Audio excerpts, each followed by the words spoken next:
Good morning students. आज का हमारा चैप्टर रहेगा past perfect continuous tense. Past perfect continuous tense किसे कहते हैं? पास्ट परफेक्ट कंटीन्यूअस टेंस किसे कहते हैं? ऐसा कार्य जो भूतकाल में एक निश्चित समय में शुरू हुआ हो और वो यानी कि उस समय तक यानी कंटिन्यूड यानी कि चल रहा हो या चल रहा था। अर्थात ऐसा कार्य जो भूतकाल में शुरू हुआ हो और भूतकाल में यानी कि वह चल रहा हो, उसको हम कहते हैं पास्ट परफेक्ट कंटीन्यूअस टेंस। अगर डेफिनेशन की बात करते हैं तो डेफिनेशन से देखते हैं कि इसमें डेफिनेशन किस तरह से देते हैं पास्ट परफेक्ट कंटीन्यूअस टेंस की। The action that started with a certain point of a time and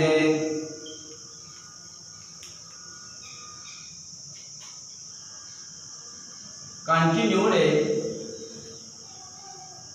up to that time is called past perfect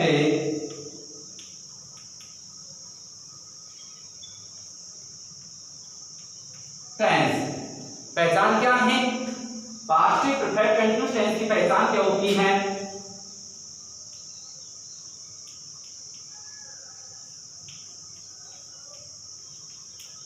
जिन्हें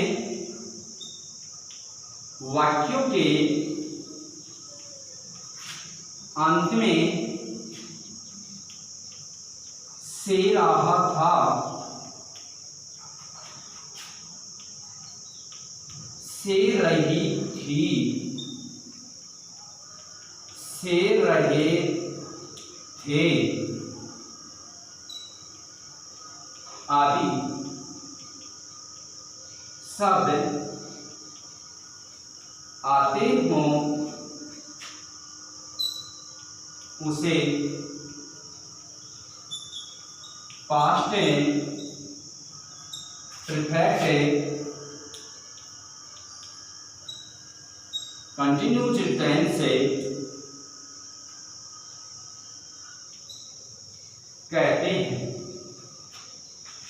अर्थात पास्ट परफेक्ट कंटीन्यूअस टेंस किसे कहते हैं? जिस तरह से प्रेजेंट कंटीन्यूअस टेंस और प्रेजेंट परफेक्ट कंटीन्यूअस टेंस में अंतर होता है, उसी तरह से पास्ट कंटीन्यूअस टेंस और पास्ट परफेक्ट कंटीन्यूअस टेंस में अंतर होता है। जैसे पास्ट कंटीन्यूअस टेंस में अगर कोई भी कार्य यानी जब शुरू होता है, पास्ट कंटीन्यूअस टेंस से किसे कहते हैं? पास्ट कंटीन्यूअस टेंस उसे कहते हैं जिसमें कार्य तो शुरू होता है लेकिन कार्य का समय निश्चित नहीं होता है। लेकिन पास्ट परफेक्ट कंटीन्यूअस टेंस एक ऐसा टेंस होता है जिसमें कार्य शुरू होने का समय दिया हुआ होता है, पीरियड ऑफ टाइम और पॉइंट ऑफ टाइम, यानी कि निश्चित और अनिश्चित यानी कि समय चाहे कोई सा भी हो लेकिन उसका समय निश्चित होता है। तो ये तो अंतर हुआ किसमें? पास्ट परफेक्ट कंटीन्यूअस टेंस से और पास्ट कंटीन्यूअस टेंस में। इस टेंस में प्रीपोजिशन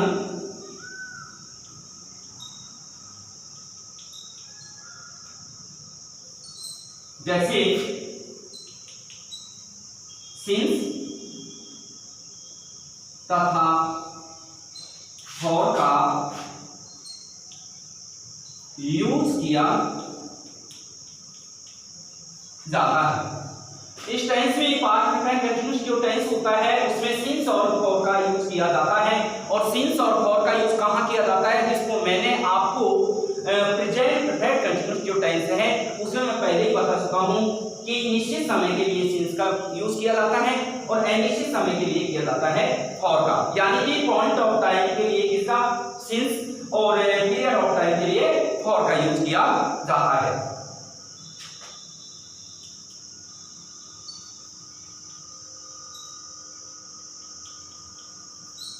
हेल्पिंग वर्ब। इस टेंस में हेल्पिंग वर्ब यानी कि जो सहायिका होती है वो किसका यूज किया जाता है?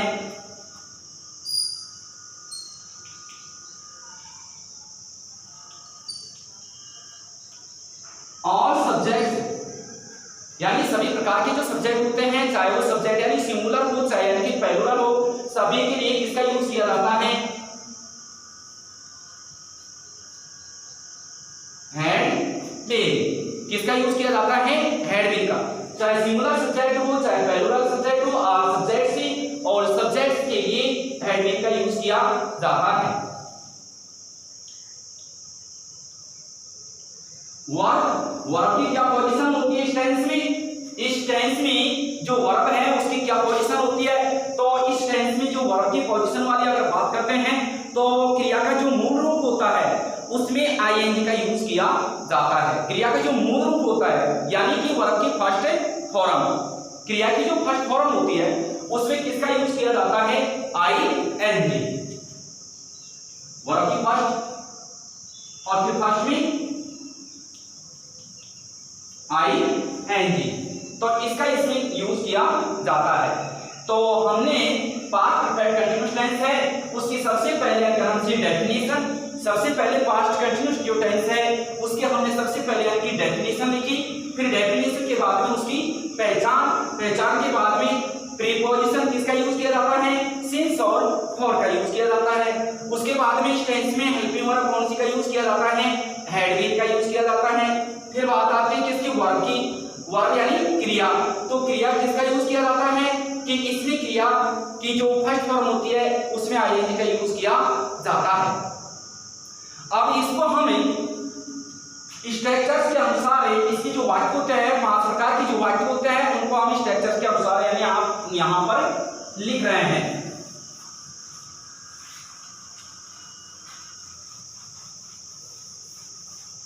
स्ट्रक्चर्स किस तरह से यानी यहां पर स्ट्रक्चर्स है उसको किस तरह से लिखेंगे यानी कि इसका जो वर्ब फॉर्मेशन है बनाएंगे, अर्थात इसका जो यानी सेंटेंस का फॉर्मेशन करेंगे, सेंटेंस का जो निर्माण करेंगे वो किन सूत्रों के आधार पर करेंगे। तो सबसे पहले हम इसका यहां पर स्ट्रक्चर या फॉर्मूला देते हैं।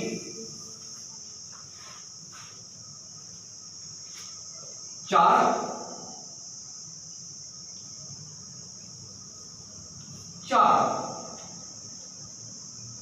अफर्मेटिव,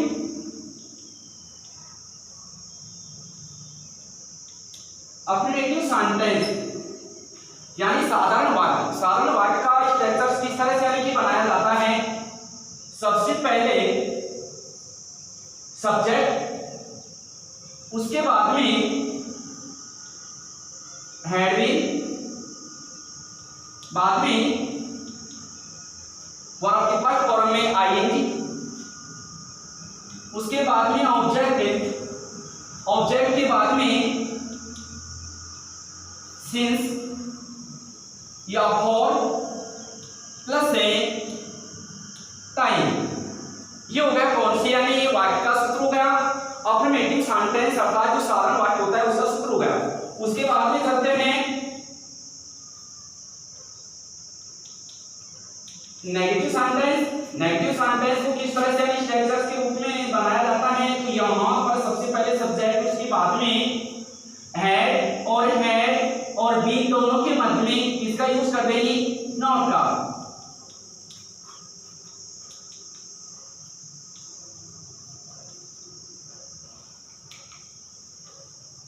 सिंस, फॉर, टाइम, ये हो गया नेगेटिव सेंटेंस। अब चलते हैं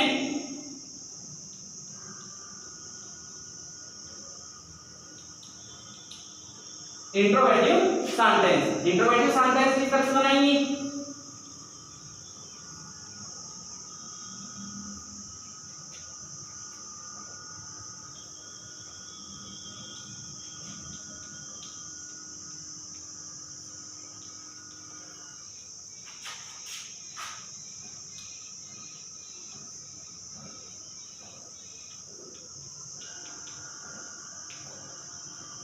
पर्सनवाचक चिन्ह। अब है अपना चौथा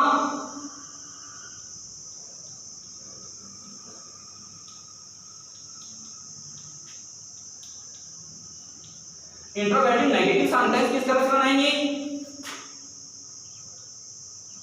है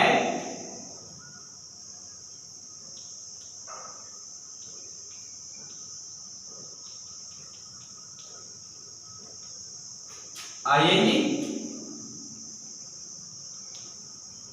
सिंस, फॉर, पर्सनवाचक चिन्ह। उसके बाद हो सकते हैं WH वर्ड पर, WH वर्ड है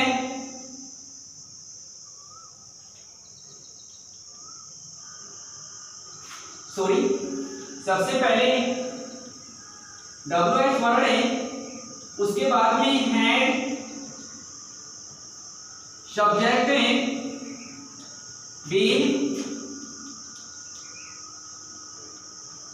आईएनजी,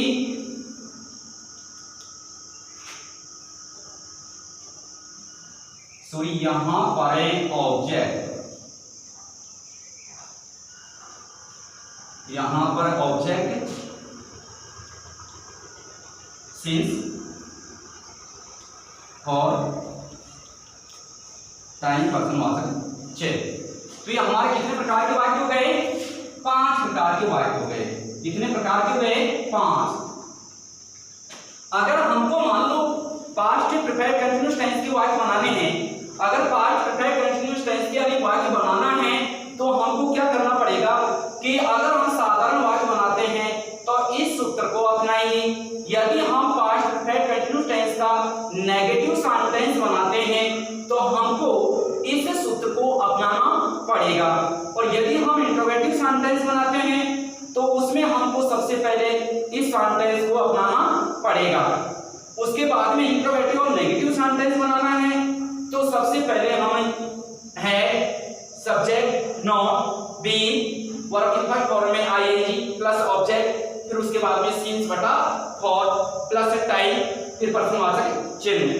इसी तरह से यदि हम WH वर्ड से अगर वाक्य को शुरू करते हैं, अगर कोई भी WH वर्ड यानी जिसको पर्सनवाचक शब्द कहते हैं, अगर पर्सनवाचक शब्द से शुरू करना है हमको कोई भी वाक्य, तो हम सबसे पहले जो WH वर्ड है उस WH वर्ड को सबसे पहले रखेंगे। उसके बाद में जो कि क्यों, जैसे कि और जो फॉर्मूला या मान लो स्ट्रक्चर्स है उनके अनुसार सबसे पहले WH को रखेंगे, उसके बाद में है, उसके बाद में सब्जेक्ट रखो, फिर है और बीन दोनों के बाद में सब्जेक्ट हो गया, उसके बाद में आपकी फर्स्ट फॉर्म आईएनजी, फिर उसके बाद में ऑब्जेक्ट, ऑब्जेक्ट के बाद में जो समय हो उसको क्या नाम से सिंस और फॉर में डिवाइडेशन करें, उसके बाद में टाइम प्लस यानी पर्सनवाचक चिन्ह। अब हम इसका लिए एक एग्जांपल लेते हैं, उस एग्जांपल के माध्यम से यहाँ पर यानी कि चारों प्रकार के वाक्य यानी 5 प्रकार के जो वाक्य हैं उनको बताने के लिए जा रहे हैं।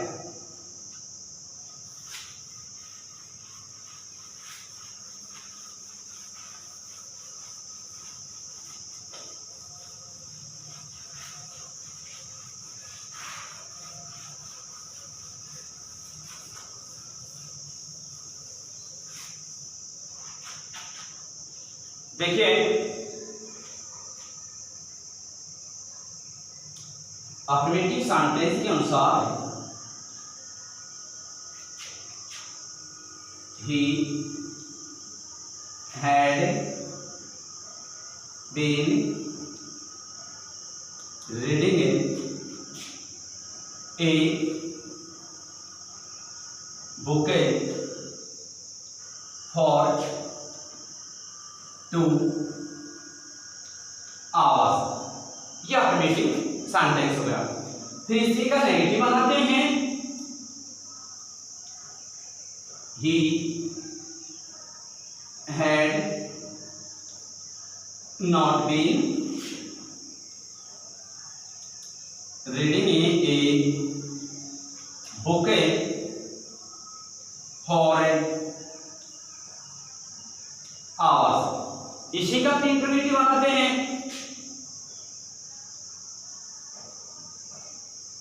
इंट्रोगेटिव किस तरह से बनेगा, had he been reading a book for 2 hours. उसके बाद में इंट्रोगेटिव और नेगेटिव सेंटेंस बनाते हैं। Had he not been reading a book for 2 hours. आगे हैं पांचवें प्रकार का वाक्य है जो WH से शुरू होगा। WH के लिए सबसे पहले WH, फिर उसके बाद में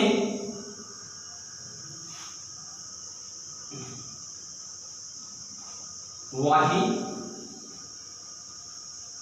had he been reading a book for 2 hours. ठीक है, तो यहां पर ये 5 प्रकार के यानी जो वाक्य बनाए थे अर्थात फॉर्मूला बनाया था, फॉर्मूले के अनुसार ये 5 प्रकार के वाक्य हैं, इन्हीं के अकॉर्डिंग यानी आप समझ लेना।